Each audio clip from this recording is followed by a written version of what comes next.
Hola, buenas noches y bienvenidos. El programa de hoy tiene como título Deudas y Deudores, Usura y Clearing. Y tengo que abrir el paraguas de entrada porque son de esos programas que van a quedar rengo y es una tarea de la producción y mía propia poder, antes de que termine el año, obtener las patas que faltan en este encuentro de hoy. Porque hubiera sido muy bueno que a lo que pase hoy, o va a ser muy bueno, pueda responder el Banco Central del Uruguay. El Banco República, por ser la institución bancaria y financiera más importante del país, o la Asociación de Bancos Privados del Uruguay. Esas patas no están. Eventualmente la pata más fácil, entre comillas, es la pata sindical, tanto AEBU, banca privada, como banca oficial. Por eso el abrir el paraguas, porque hoy eso no va a estar. ¿Qué dice Equifax, la empresa administradora del crédito de informes? Bueno, dice lo que dice en su página web, que es un tomador de información que brinda información objetiva de acuerdo a lo que sus socios le van proveyendo. Hoy vamos a hablar de dos proyectos de ley. Uno tiene que ver con Cabildo Abierto y ese proyecto de ley que aquí tengo impreso es Proyecto de Ley de Procedimiento de Reestructuración de Deudas de Personas Físicas. Vamos a ver cuáles son los motivos.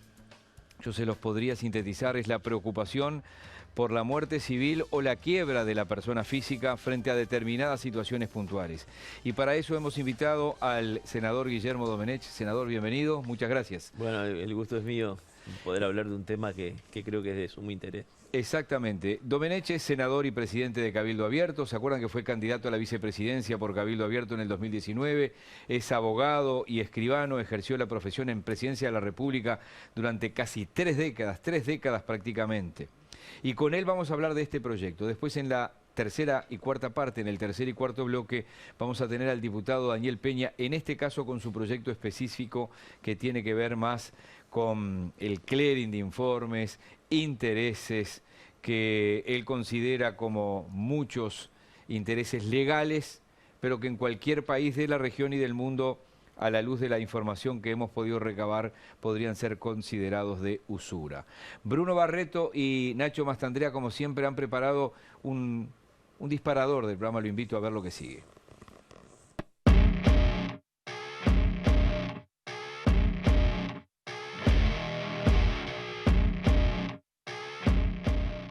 Es imperioso, especialmente en plena crisis, crear un procedimiento legal eficaz que permita una salida, tanto para el deudor, que no puede honrar sus obligaciones, como para el acreedor, que tampoco puede recuperar su crédito. Se trata, en fin, de mostrar sensibilidad ante un problema que todos sabemos que existe. Levanta la resistencia de grandes intereses, pero nosotros creemos que aquí lo que se trata es de hacer justicia con miles de uruguayos que han caído en una especie de trampa financiera. No podemos permitir en esto que fue tan maquiavélico como la bancarización obligatoria, donde se obligó a todo el mundo a meterse en los bancos, pero los bancos después terminaron comprando todo el sistema, por lo cual hoy no tenemos un sistema de libertad ni de competencia. Una deuda de 27.000 pesos puede transformarse en 7 años en una deuda de más de 1.300.000 pesos, como lo señalara una conocida jurista en la misma comisión del Senado hace pocos días. Y esto, que parece disparatado, no solo es posible, sino que además es legal. Los gobernantes que debieron ser los protectores de los más débiles, por el contrario, parecen haberse asociado con quienes terminaron de arruinarlos y sumirlos en la desesperación. En nuestro país existen casi 1 millón de personas con incumplimientos de pago.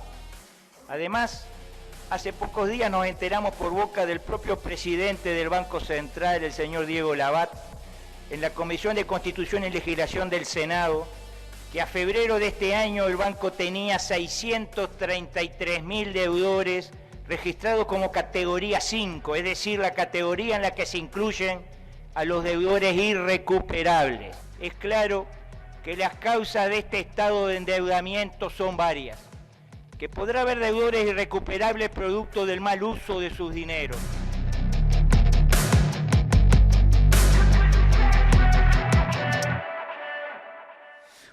Algunos números son tremendos, ¿no? Es decir, cientos de miles en categoría 5, 1 millón de personas, en fin. ¿Cómo arrancan ustedes en Cabildo Abierto a procesar este proyecto de ley? Después vamos a ir en qué está y en qué pretenden que esté, porque con la rendición de cuentas entrada en el Senado esta semana, seguramente esto está bastante en stand-by. Bueno, digamos que por nuestro contacto en el ejercicio profesional con la gente y luego nuestro contacto político, habiendo recorrido todo el país, llegamos a constatar que había un número muy importante que no podíamos cuantificar porque no es fácil disponer de la información correspondiente, que había un número muy importante de personas que o bien estaban en el clearing o estaban embargadas y de alguna forma estaban muy limitadas en su poder de contratación y por tanto de consumo. Y la mayor parte de ellas eran trabajadores o personas de relativamente bajos ingresos. Eso nos movió a encontrarle una solución al tema y presentamos un proyecto de reestructuración de deudas que en este momento está en la Comisión de Constitución del Senado de la República, contando por su presencia en esa comisión con la opinión de la doctora Dora Zafir, una especialista en relaciones de consumo, y con también la opinión del doctor Williman y el escribano Blengio, que le efectuaron una serie de observaciones al proyecto que nosotros estamos atendiendo, ¿no? Este proyecto está dirigido de alguna manera a generar una posibilidad para los deudores que es conocida en el derecho comparado como Fresh Start, literalmente comienzo refrescado, ¿no? O ley de segunda oportunidad, que así se le conoce en los países de habla hispana. En el Uruguay se ha dado un fenómeno de creciente endeudamiento de las clases menos favorecidas y de las clases medias, y eso es lo que ha determinado, como ustedes bien lo señalan en ese micro a través de la voz del senador Manini y del diputado Peña, que los consumidores se vieran obligados a contraer obligaciones de carácter financiero, préstamos, a altísimas tasas de interés, ¿no? Y así han pululado las instituciones financieras, pero también los prestamistas privados. A nosotros se nos ha comentado, no tenemos información oficial sobre el tema, de que en muchas localidades del interior hay prestamistas que acuden incluso a procedimientos de cobro de los haberes impagos con procedimientos objetables, ¿no? Bueno, todo eso nos lleva a impulsar este proyecto que no es un perdón a tutti, porque se lo ha pretendido caricaturizar como como un perdón indiscriminado a los deudores, ¿no? Sino que fija algunas condiciones. Yo le diría que en primer término el deudor tiene que ser una persona que tenga un patrimonio inmobiliario inferior a 600.000 UI y tiene que tener ingresos anuales inferiores a 120.000 UI, ¿no? Ahí se puede dar también el caso de deudores que no tienen patrimonio. Obviamente, sí, pero el patrimonio tiene que ser inferior a esas sumas. Incluso tiene que tener un patrimonio en bienes muebles inferior a las 50.000 UI, ¿no? Eso es más o menos, nos permite describir una persona que tiene, yo que sé, un inmueble de $80.000 e ingresos mensuales de 60.000 pesos, ¿no? Aproximadamente. Usted decía, hay en el interior prestamistas, los hay en Montevideo también, Sí. que coercitivamente aplican métodos indebidos, amenazas de todo tipo. Pero esto está pasando con estudios de abogados que toman deudas de bancos privados o de tarjetas de crédito que llaman 5 veces por día, con amenazas de todo tipo. Eso es cierto. Eso no está previsto en nuestro proyecto. Hay otro proyecto presentado por el Frente Amplio que que está también en la Comisión de Constitución, que hace referencia a ese tema. Le voy a pedir una pausa y vamos a ir en detalle con algunas cuestiones más que tienen que ver con el proyecto, porque seguramente aquí, como usted dice, esto no es un perdón a tutti, esto no solo va pensado para el deudor, sino para que haya gente que no está pudiendo cobrar y que pueda cobrar, a ver qué tipo de mecanismos presenta el proyecto para que haya un acuerdo, porque será difícil que haya un acuerdo con los topes de intereses o los intereses que hay vigentes en este momento. Ya lo decía Manini ahí, ¿no? Una deuda que es la propia Dora Safir, nos ha contado tantas veces, ¿no? Deudas de 20.000 pesos que terminan en 500, en 800.000 pesos. Bueno, fíjese que para que se configure el delito de usura se tiene que exceder el 75% de las tasas promedio cobradas en el trimestre anterior, y el Banco Central publica periódicamente en la prensa las tasas de interés en un cuadro que incluso es hasta dificilísimo de comprender para un particular, con una multiplicidad de tasas, todas ellas exorbitantes, particularmente obviamente las de mora, que en algún momento llegaron casi hasta el 200% en un país en el que la inflación nunca superó el 10%. En los últimos años no. Vamos a hacer una pausa. 240 creo que en algún momento también, ¿eh? Sí, 240. Sí, puede ser, sí. Pausa y completamos este primer proyecto con el senador Guillermo Domenech.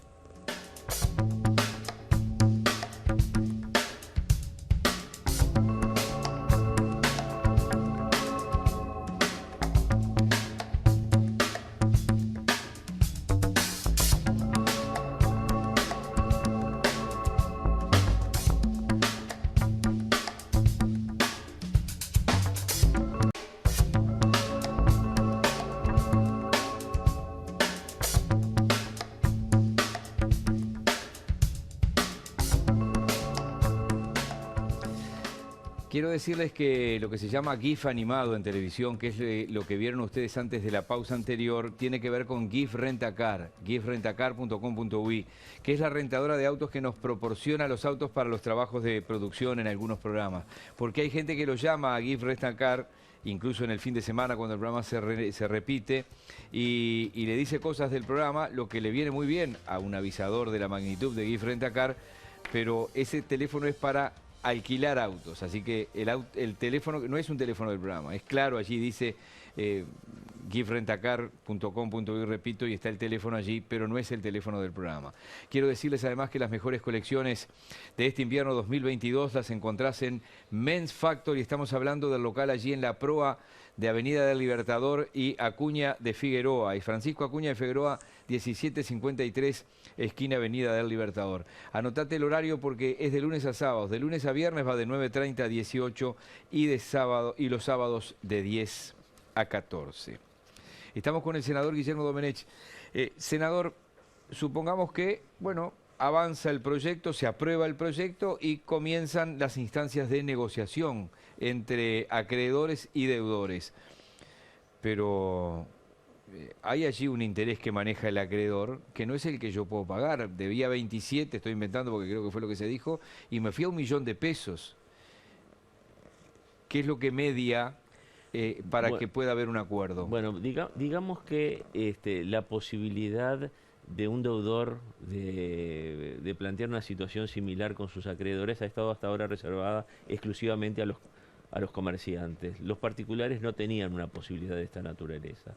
Por este proyecto de ley, nosotros estamos previendo dos instancias, una instancia administrativa y una instancia judicial, en que el deudor que reúna esas condiciones patrimoniales que yo le mencioné, le plantee a sus acreedores, bueno, mi lista de acreedores es tal, los montos adeudados son tales, e intente en vía amistosa, en el área de defensa del consumidor, llegar a un acuerdo con sus acreedores. Si eso no sucede, se puede abrir una instancia judicial en la que se designará un contador que haga un estudio del estado patrimonial, del activo y del pasivo del deudor. Y si ¿eso siempre también dentro del área de defensa del consumidor? No, eso ya en una instancia judicial que puede ser ante la justicia civil, ya sea la de primera instancia o los juzgados de paz, según el monto del asunto. Pero lo que seguramente le interesa a los espectadores es que si no existiera tampoco en la esfera judicial un acuerdo, esto puede terminar en una reestructuración forzosa de los adeudos del deudor, que tendrá que asumir por lo menos el 40% de la deuda total que resulte de las actuaciones realizadas. Deberá asumir el deudor. El deudor.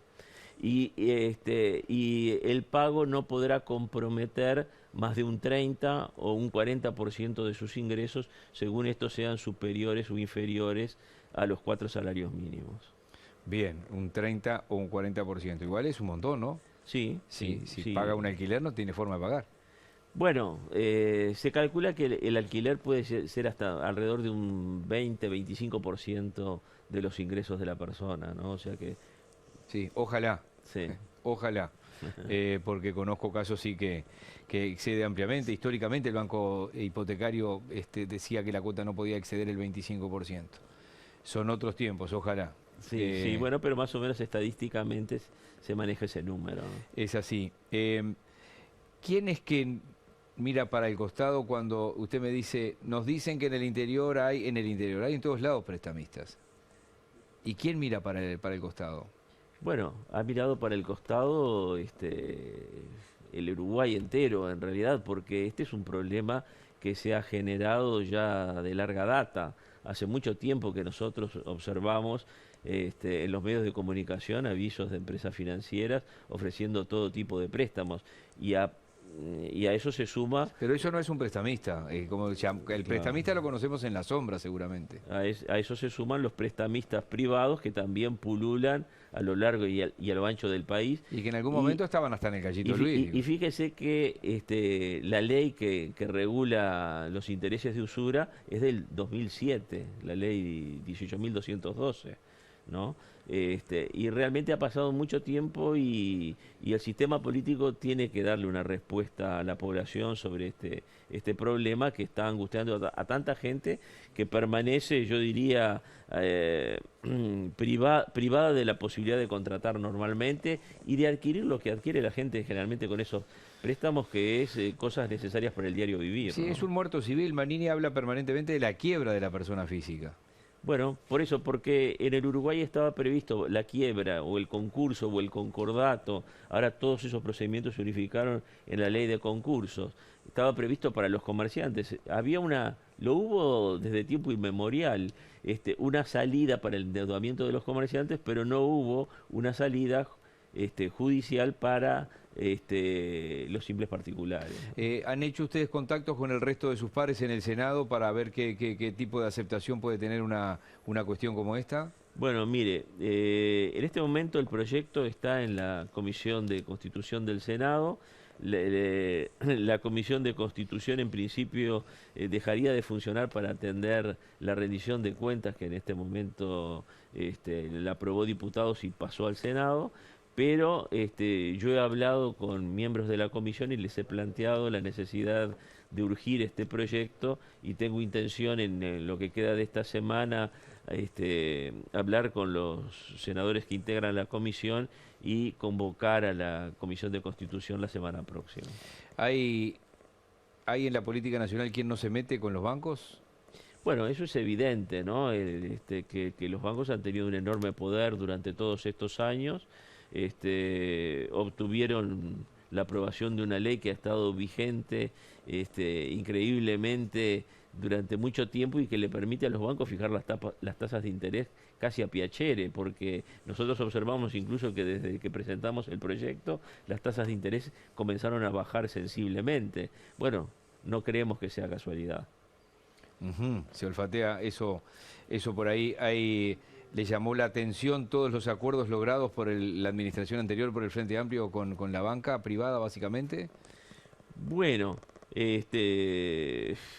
nos llamó la atención la ley de inclusión financiera, que puso el dinero de todos los uruguayos obligatoriamente en la banca. O sea que estamos librados a los intereses de banqueros y bancarios, ¿no? O sea, yo quiero saber qué sucedería en el Uruguay si no se hubiera aprobado excepciones a la ley de inclusión financiera en caso de un lockout patronal o de una huelga bancaria que impidiera que los cajeros tuvieran dinero como para que la gente lo retirara, ¿no? Usted metió ahí en la misma bolsa banqueros y bancarios, dijo. Sí, sí, sí. ¿Por qué?